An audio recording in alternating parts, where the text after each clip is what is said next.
호세아서 서론을 계속 이어가겠습니다. 우리가 지난번 강의는 전반적인 그 서론과 어울려서 호세아서의 그 역사적 배경을 좀 다루었다면, 오늘은 이제 그 호세아의 결혼에 대해서, 특히 이제 그 결혼의 역사성과 관련된 문제를 좀 다뤄보겠습니다.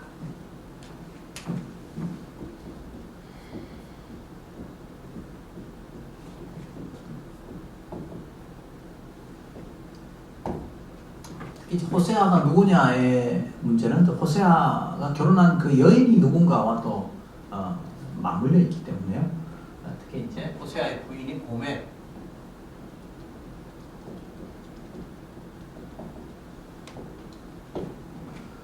이 문제를 좀 자세히 좀 살펴보도록 그렇게 하겠습니다.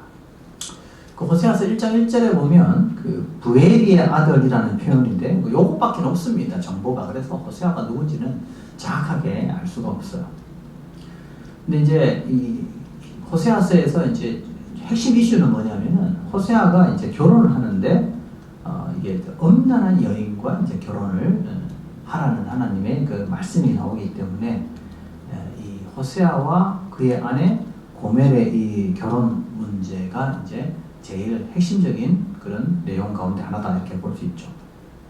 자, 그런데 이제 그 1장 2절에 보면 이 고멜을 어떻게 표현하냐면 음란한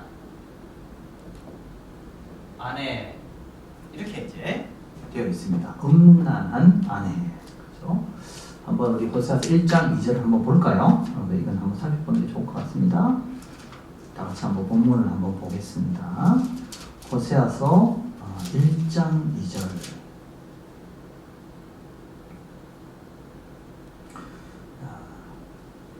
같이 한번 읽어보겠습니다. 여호와께서 처음 호세아에게 말씀하시되, 여호와께서 호세아에게 하시되 너는 가서 음란한 여자를 맞이하여 음란한 자식들을 낳으라. 이 나라가 여호와를 떠나 크게 음란함이니라 하시니. 네, 그래서 음란한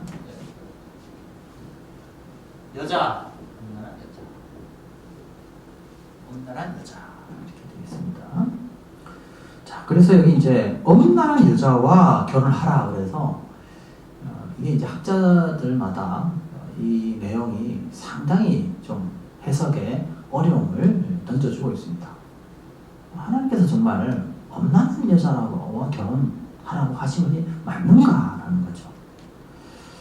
여기에 이제 많은 해석이 있습니다. 이 해석을 너무 많아가지고 이걸 다 이렇게 제가 설명해 줄 수 없고, 한 네 가지 정도만 요약을 하고 저의 개인적인 그 해석의 입장을 여러분에게 소개해 드리겠습니다.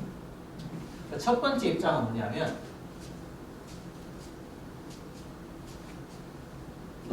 이 결혼을 상징으로 해석합니다. 상징.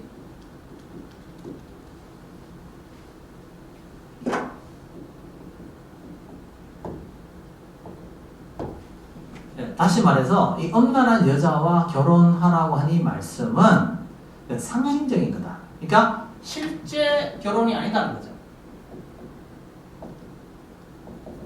실제 결혼일 수 없다. 왜냐?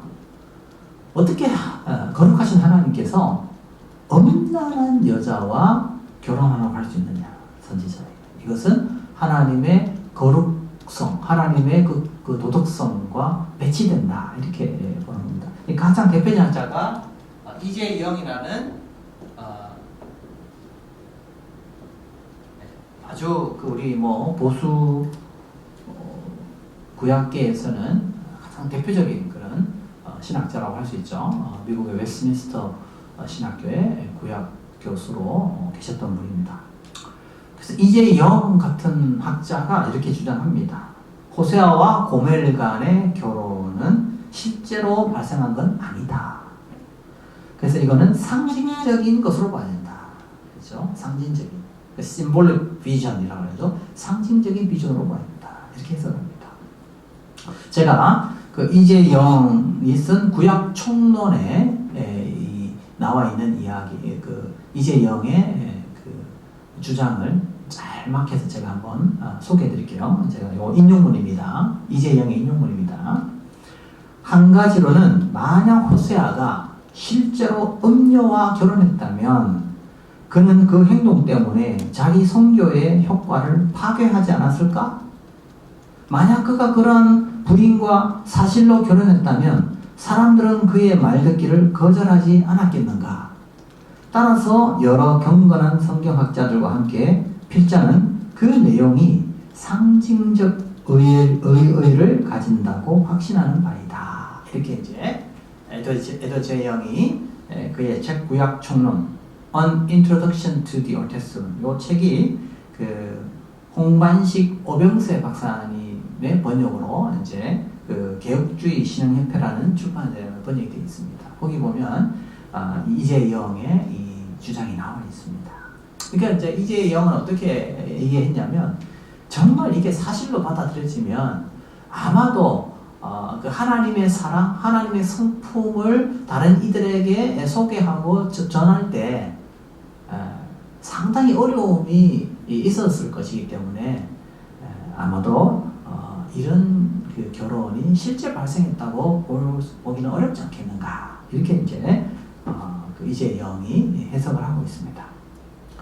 자, 그러면 이런 해석에 이제 반론을 펴는 학자가 있습니다. 가장 대표적인 학자가 이분도 뭐 보수적인 학자입니다만 토마스 메코미스키라고 이분이 그 12선지서, 12선지서 아주 두꺼운 주석을 쓰신 분인데요. 그 마이너 프라핏이라고 그 이제 큰 주석을 쓰신 분인데 메코미스키는 호세아와 고멜의 결혼이 과연 하나님의 도덕적 기준을 깨뜨리는가? 꼭 그런 건 아니다 하는 거죠. 그래서 이제 이 메코미스키의 주장에 의하면은 구약 시대에 창녀와 결혼이 금지된 자는 제사장뿐이었다.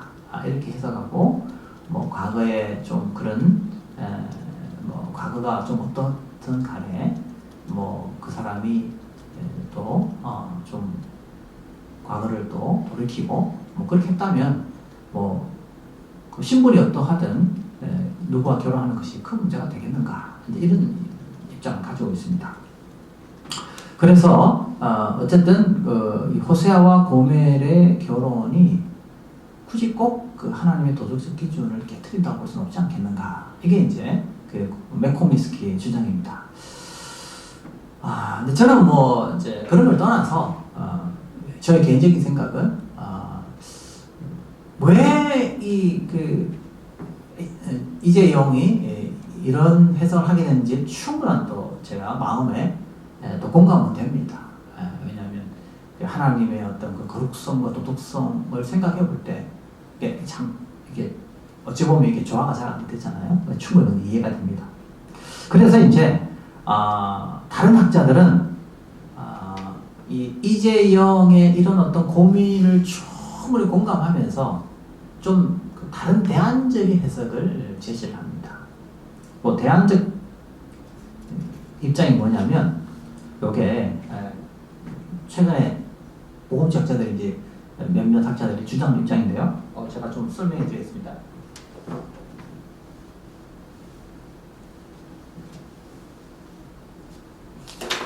이거를 뭐라고 보냐면 예기적 관점 혹은 회고적 관점. 이게 이제 영어로는 proleptic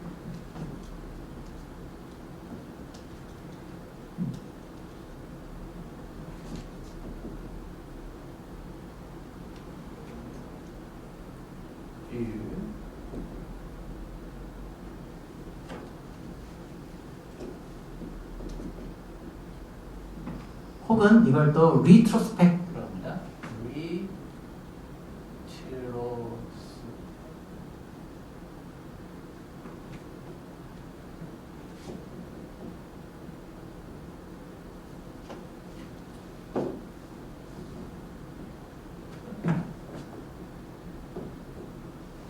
그래서 이런 표현을 씁니다. 예기적 혹은 회고적 관점이다. 이런 말을 씁니다.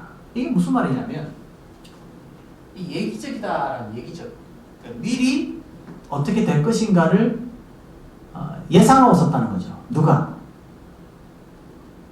하나님께서 지금 이 음란한 여인이라고 말씀할 때는 지금 결혼할 당시는 음란하지 않지만 장차 음란하게 될 여인이다라는 의도로 음란한 여인이라고 말씀하셨다는 거죠. 하나님께서.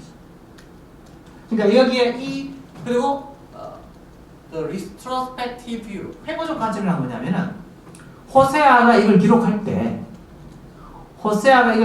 때에 결혼할 당시에는 음란하지 않았지만 호세아가 이걸 기록할 그 당시에는 이미 지금 어떻다는 거예요? 음란한 상태라는 거예요. 음란한 상태다. 그래서 이 쭉 음란한 그 호세아의 그 상황을 돌아보면서 썼다는 거예요. 그러니까 이 둘 다 공통점은 뭘까요? 결혼할 당시에는 음란하지 않았다는 거예요. 그러나 언제 음란했다는 거예요? 결혼 후 음란했다라는 거예요. 이게 이제 공통점이에요. 이 두 해석에.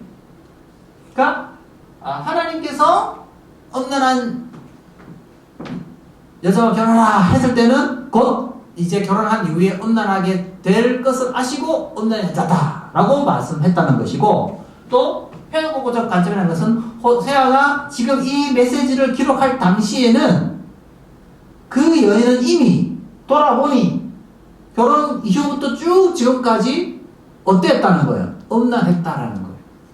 그러니까 이 두 내용의 설명은 좀 다르지만 공통점은 뭐냐? 결혼할 당시에는 음란하지 않았으나 결혼 후에 음란했다라고 해석을 한다 이거죠. 그러니까 이런 해석은 이제 상징적 해석을 취하지 않으면서도 그런 도덕적인 문제, 하나님의 거룩성의 문제와 배치되는 것을 다소 좀 극복할 수 있는 그런 어려움을 피할 수 있는 그런 대안적 해석으로 설명이 될 수 있다. 이런 해석을 한 학자들이 꽤 있습니다. 뭐 허바드라든지 몇몇 학자들이 이런 해석을 취하고 있습니다. 자, 그러면 근데 이제 이게 이제 어떤 문제가 있겠어요? 이런 해석을 취하게 되면 어떤 문제가 있을까요? 다 좋습니다. 어쨌든 결혼할 당시에는 음란하지 않았으니까 하나님의 도덕성의 문제는 문제가 안 돼요. 자, 근데 문제는 뭐냐면 결혼할 당시에 음란하지 않았기 때문에 결혼 자체에는 큰 문제가 없는 거예요. 지금 호세아가 이 여인과 결혼하는 문제는. 그럼 이 결혼 자체는 정상적이기 때문에 이 결혼 자체에 어떤 상징적 메시지를 찾는 것은 어렵다. 그러니까 이스라엘의 타락의 문제를 이야기하려면 결혼 이후에 지금 그 여인의 문제와 연결이 될 수밖에 없는 거거든. 그런데 지금 이 호세아서 본문의 메시지의 핵심은 뭐냐면 결혼 자체부터 문제가 있는 거라고 봐야 되지 않겠는가. 자, 그런 의미에서 이미 결혼할 때부터 이 여인의 문제가 부각되어야만 왜 이런 결혼을 통해서 하나님께서 이스라엘에게 던지는 메시지가 무엇인가를 찾을 수가 있단 말이죠. 그래서 제가 볼 때는 이 해석도 좋은 하나의 대안일 수 있겠으나 결혼 자체의 어떤 메시지를 찾아가는 것은 한계가 있다. 이 해석에 그런 부분을 제가 설명을 해드립니다. 그 다음에 이제 세 번째 해석으로 넘어가면 세 번째 해석.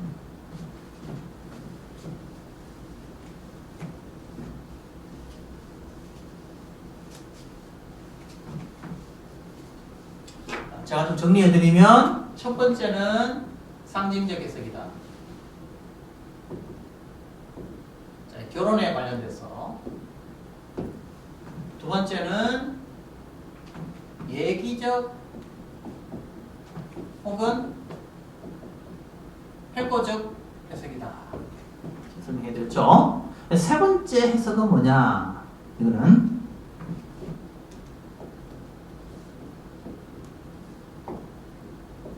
제의적 해석으로 설명합니다. 제의적 해석.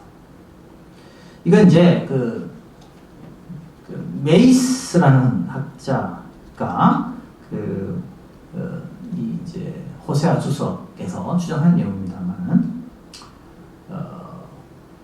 이 올드 테스트먼트 라이브러리라고 이것도 이제 비평적 주석 가운데 하나인데요. 이 메이스는 뭐라고 주장하냐면은 이 고멜이 바알의 그 대부분 다 그 당시에는 다 바알을 섬겼으니까 이 바알을 섬길 때의 그 제사의 의식 가운데 하나가 바로 이런 어떤 이 소위 말하는 성적인 그런 의식을 가지는 것이다. 그래서 사실은 이게 음란하다고 한 것은 이 고멜이 그 당시 바알을 섬기는 그 의식에서 성적인 어떤 그런 관계를 가졌다. 이렇게 이제 주장합니다. 그래서 음란한 여인이다. 이렇게 주장합니다. 근데 이제 이거는 상당히 추론이에요, 추론. 그 당시에 다 그랬는지, 그 당시에 다 정말 그렇게 성적으로 그렇게 했는지, 그건 우리가 알 수가 없기 때문에, 메이스의 이런 주장은 어떤 뭐 굉장히 그 가설에 근거한 내용이다. 이렇게 저는 봅니다. 그래서 저는 이 해석을 좀 받아들이기 곤란하다. 이렇게 봅니다. 그 다음에 네 번째로는 이거를 이 결혼 고멜과의 결혼을 해서 이 고멜의 음란을 어떻게 해석하냐면 이거를 영적인 음란으로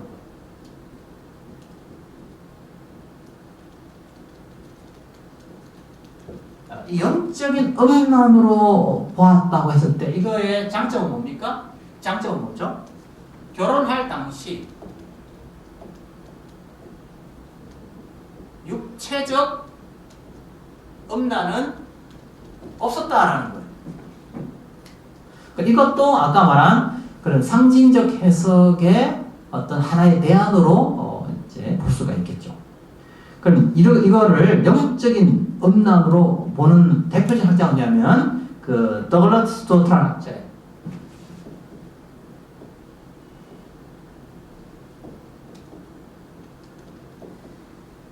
더글라스 스토트하고 아주 유명한 학자입니다. 우리 복음주의 학자 가운데 아주 대표적인 구약 학자 가운데 하나입니다. 다른 성경을 어떻게 읽을 것인가에 고든 피하고 스토어트 책 유명하지 않습니까? 그죠? 성경 해석 인문에 나오는 바로 스토어트입니다. 그래서 이 더글라스 스토어트가 여러분 잘 아는 WBC 이게 주석 가운데 이제 WBC라는 주석이 있습니다. 이 WBC 주석은 이제 이 비평적인 입장하고 복음적 입장하고 약간 이렇게 서로 이렇게 접목을 시켜서 복음주의적 입장도 조금 취하고 또 비평적 입장도 취하고 그런 주석입니다. 약간 같이 좀 반영하고 있는 주석이거든요. 근데 이제 그래서 WBC 주석 안에는 복음주의적인 학자들도 있고 어떤 경우는 또 우리 복음적 입장에서 좀 수용하기 어려운 주장을 하는 학자들도 있고 그래서 이렇게 경계선을 오고 가고 있는 그런 주석서라고 볼 수 있는데 그래도 더글라스 스토어트는 상당히 보수적인 학자라고 저는 생각을 하고 있거든요. 더글라스 스토어트가 이제 WBC 주석에서 호세아서 주석을 이번에 이제 집필을 했는데 여기에서 이제 더글라스 스토어트가 주장이 바로 이거예요. 왜 고멜을 음란하다고 했느냐? 그거는 고멜을 우상을 숭배했던 여인이었기 때문이다. 이렇게 이제 보는 거죠. 왜냐하면 바알 숭배 사상이 너무나도 만연되어 있었기 때문에 고멜 역시도 바알 숭배에 참여했을 것이다. 그러니까 메이스처럼 이렇게 육체적으로 이렇게 막 제의의식에 육체적 어떤 그런 타락으로 가지는 않았으나 그러나 바알을 숭배했던 여인이었으므로 이 고멜 역시 영적으로 음란한 여인으로 보는 것이 당연한 것이다. 이렇게 본 것이에요. 그래서 이렇게 주장하는 학자들도 꽤 있습니다. 우리 한국에 보면 강성열 교수도 이런 입장을 취합니다. 자, 그러나 이런 해석의 한계는 뭐냐면 음란이라는 뜻을 다 뜻하고 있는 히브리어가 이제 저느님인데요. 저느님. 이 저느님이 구약의 여러 본문에 보면 이 음란이라는 히브리어 저느님이 영적인 음란보다는 사실은 성적인 어떤 음란, 육체적 음란을 가리킬 때 사용되는 건 훨씬 더 많습니다. 그런 의미에서 볼 때 저는 스튜어트의 이 해석은 좀 설득력이 떨어지는 것이 아닌가 하는 게 제 생각이에요. 자, 여기에 방금 해석한 네 가지 해석을 여러분들이 좀 살펴보시고, 저 개인적으로 생각은 상징적 해석이든 얘기적 해석이든 요 두 가지의 해석은 뭐 여러분들이 뭐 취하셔도 저는 뭐 큰 문제는 없겠다. 그리고 또 네 번째 해석도 뭐 만약에 여러분들이 생각할 때에 나는 그 해석이 옳다 생각하시면 그 여러분 자유다 이렇게 생각합니다. 네. 그래도 이 세 가지 해석 중에서 그나마 추천할 만한 해석은 제가 볼 때는 두 번째 얘기적 회고적 해석이 그나마 그래도 다른 해석보다는 좀 더 설득력이 있다라는 생각이 듭니다. 자, 그럼 이제 저희 해석을 소개할게요. 저희 해석은 그러나 여기 1, 2, 3, 4와는 좀 다른 해석이고요. 그리고 또 저의 이 해석이 훨씬 더 많은 학자들이 주장하는 해석이다라는 거죠. 그러면 이 다섯 번째 해석은 저의 해석이고 또 다른 여러 학자들이 주장하는 해석인데 그게 뭐냐 하면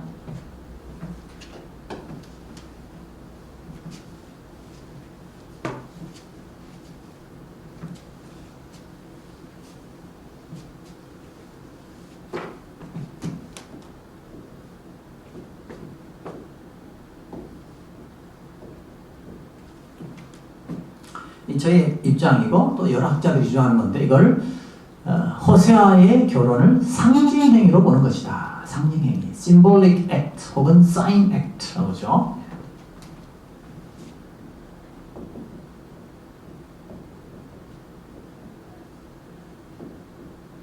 sign act로 본다. 그렇죠? 이건 상징행위, 상징행위로 본다. 자, 그러면 상징행위라는 게 뭐냐? 상징행위라는 게 뭐냐? 이 상징행위라는 것은 선지자들이 하나님의 메시지를 전할 때 말로 하지 않고 행동으로 메시지를 전하는 겁니다. 그러니까 행동으로 메시지를 전하기 때문에 이 행위들은 그 당시 백성들에게 실제로 일어난 사건이어야 합니다. 이건 상징으로 그 행동 자체가 일어나지 않았다. 상징적으로 말하는 거다라고 할 수 없어요. 그래서 상징 행위가 되려면 그 당시 백성들이 실제 눈으로 볼 수 있는 행동이어야 한다라는 거죠.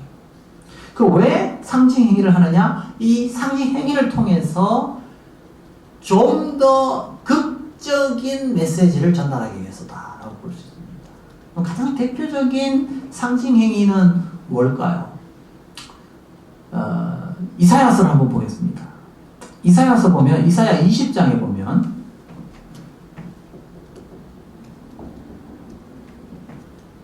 이사야가 어떤 행동을 할까요? 벗은 몸, 벗은 발로 3년 동안 돌아다닙니다. 그 왜 그랬을까요? 이 벗은 몸, 벗은 발은 이게 이 잡혀가는 거예요. 포로로 잡혀가는 포로들의 그 모습을 행동으로 보여준 겁니다. 그때 당시에 이스라엘이 누구를 의지했냐면은 아수르를 견제하기 위해서 애굽을 의지한 거예요.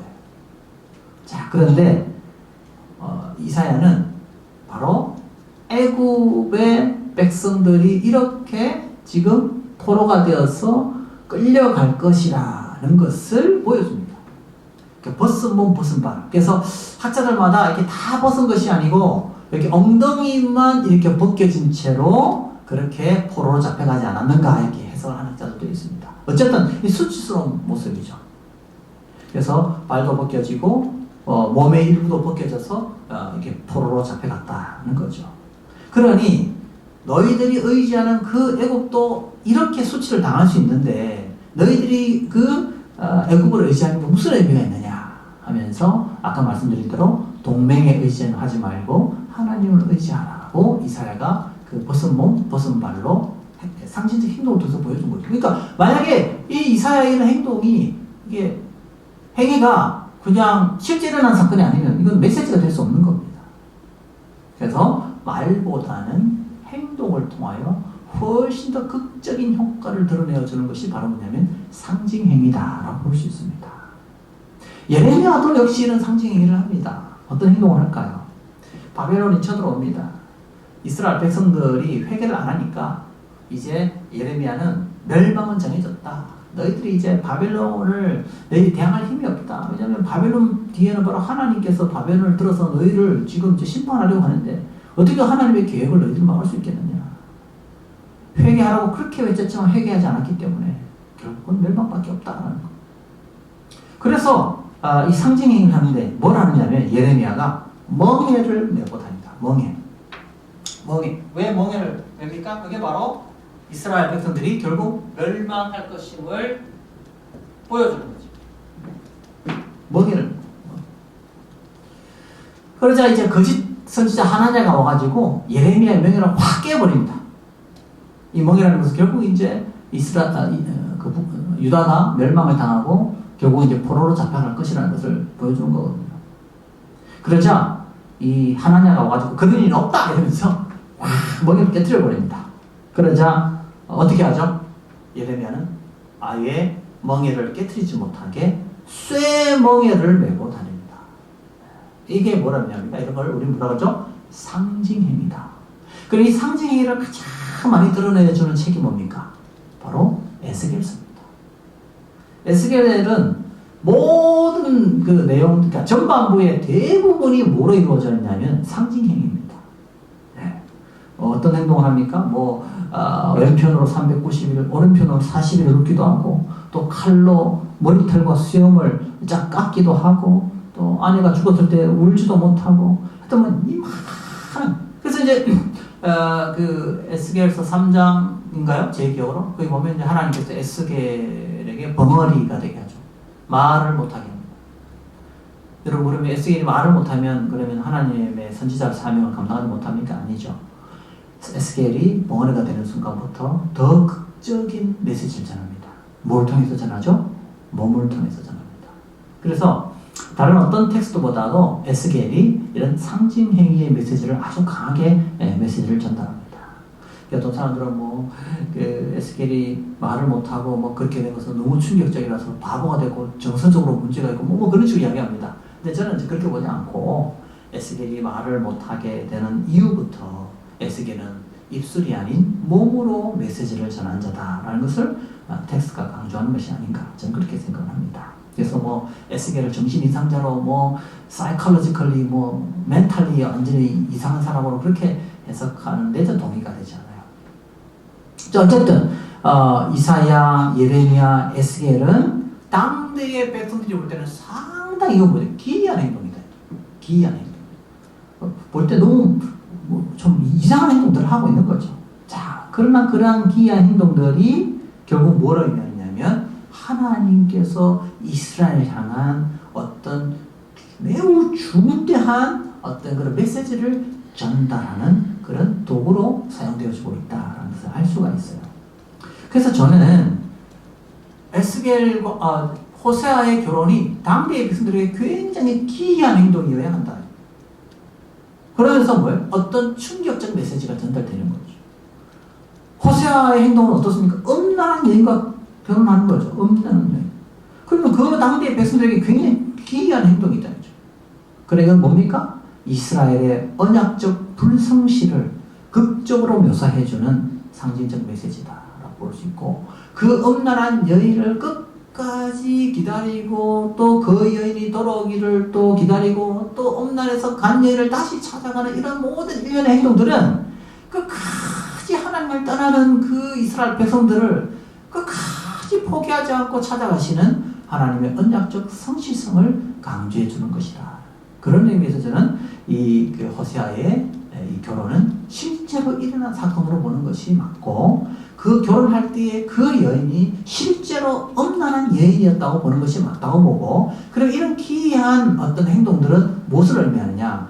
타락한 이스라엘 백성들을 향한 하나님의 메시지를 전달하기 위해서다라고 저는 그렇게 생각을 하고 있습니다. 그래서 저는 이 호세아의 결혼은 실제로 일어난 일이고 이 고멜의 이 엄란은 실제로 육체적으로 엄란한 여인이었다.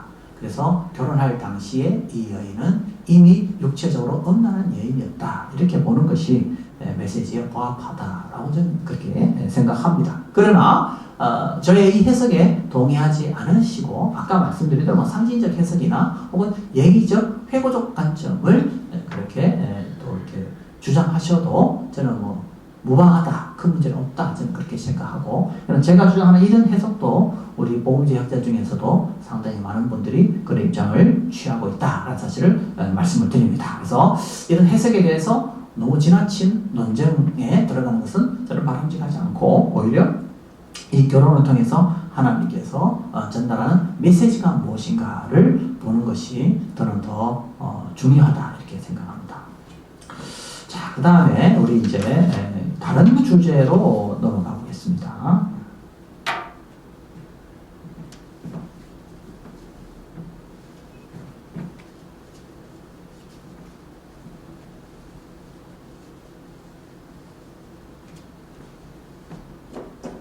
두 번째로 또 어려운 문제 가운데 하나가 뭐냐면 고멜.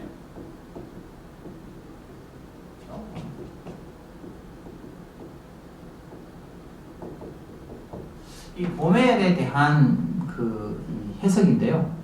특히 이제 정체성에 관련해서 1장에 고멜이 등장하는데 3장에도 또 여인이 등장합니다.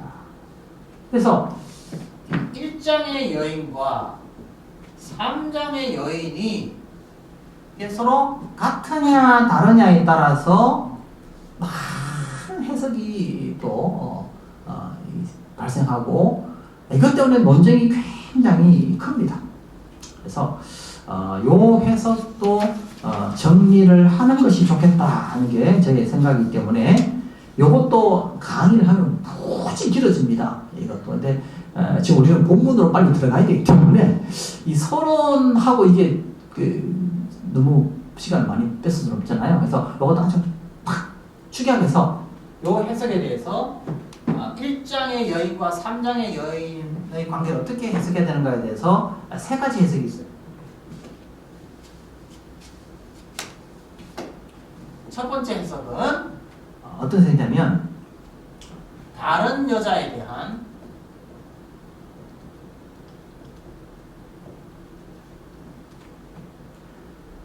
다른 사건으로 봅니다.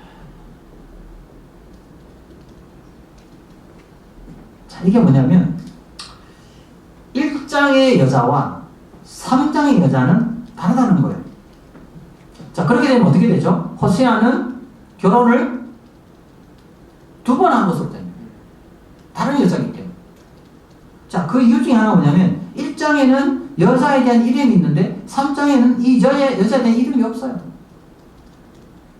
그리고 1장에는 자녀에 대한 언급이 있는데 이 3장에는 자녀에 대한 언급이 없습니다. 반대로 1장에는 돈에 대한 언급이 없는데 3장에는 돈에 대한 언급이 있습니다. 그리고 이제 1장에는 이 여인의 음란을 즈누님이라는 히브리어로 소개하는데 3장에는 히브리어로 이 음란을 조나라는 히브리어로 소개하고 있기 때문에 학자들이 이런 관점에 근거해서 이걸 다른 여자라고 봅니다. 그래서 어떤 사람은 3장에 나오는 이 음란한 여인을 첩으로 해석을 하는 학자도 있습니다. 호세아가 이걸 또 이 여자를 첩으로 넣었다. 뭐 이렇게 해석하는 사람도 있고, 또 어떤 학자는 첫 번째 여인과의 결혼을 심판으로 보되 두 번째 여인과의 결혼은 이스라엘의 희망으로 이렇게 보면서 호세아가 두 여인과 이렇게 관계를 맺게 되었다. 뭐 이렇게 해석을 하는데 잘못된 이 해석을 받아들이기 좀 어렵습니다. 사실은 그래서 저는 이 해석은 좀 설득력이 떨어진다 이렇게 보고요. 두 번째 해석은 왜 그렇게 해석하냐면 이렇게 해석하는 이유 중에 하나는 1장에는 이름이 나오는데 2장에는 이름이 없기 때문에 그래서 이건 다른 여인이다 이렇게 이제 추론하는 거죠. 저는 그건 그렇게 받아들이기 어려울 것 같고요. 두 번째 해석은 평행적 사건으로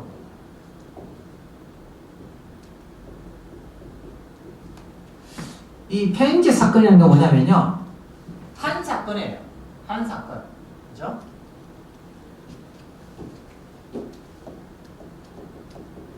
이 한 사건에 대한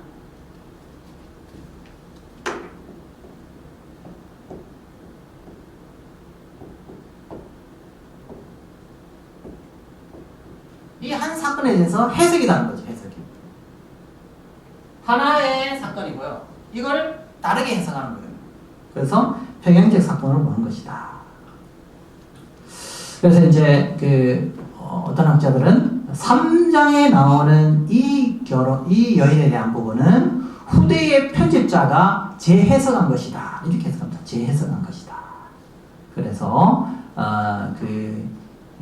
이제 1장의 내용은 어찌 보면 이미 주전 743년 이전에 기록한 내용이라면 3장의 내용은 20년 후에 사마리아가 함락되기 전에 기록되었다. 그래서 이제 1장은 배도한 이스라엘의 어떤 심판에 초점을 있다면 이제 3장은 이제 재앙을 만나서 절망에 처해 있는 이스라엘 백성들에게 어떤 희망을 주기 위해서 이렇게 된 것이다. 뭐 이런 식으로 해석을 하는데, 제가 볼 때는 1장과 3장의 사건을 동일하게 취급하는 것은 저는 이것도 설득력이 떨어진다 이렇게 생각합니다. 그럼 세 번째는 뭐냐? 이 세 번째는 이제 저의 입장인데요. 같은 여자. 그러면서 이 사건은 다른 사건. 1장과 3장에 나오는 여자는 같은 여자인데 1장에 나오는 이야기 사건과 3장에 나오는 사건은 동일 사건이 아니고 이건 각각 다른 사건. 좀 더 쉽게 말하면 이거는 계속 연속해서 일어나는 사건으로 보는 것이 저의 입장입니다. 이게 이제 전통적인 입장이고요. 제가 선호하는 입장이다라는 거죠. 자, 1장, 3장에서 호세아가 음란한 여인과 결혼을 하지만 이 여인이 남편을 떠나서 음란한 행위를 계속하게 됩니다. 그래서 다시 또 그 여인을 데려오는 일련의 과정을 소개한 것이 1장에서 3장의 내용이에요. 그런 의미에서 1장, 2장, 3장은 저는 계속해서 이어지는 사건의 연속으로 보는 것이 맞지 않겠는가, 저는 그렇게 봅니다. 그래서 동일 사건으로 보지도 않고 이것은 연속적인 사건으로 이해하는 것이 좋겠다, 저는 그렇게 해석합니다. 네. 자, 여기까지 우리 2강을 마치고 다음 강의는 호세아서에 나오는 그런 문학적인 어떤 특징들을 집중적으로 살펴보도록 하겠습니다. 감사합니다.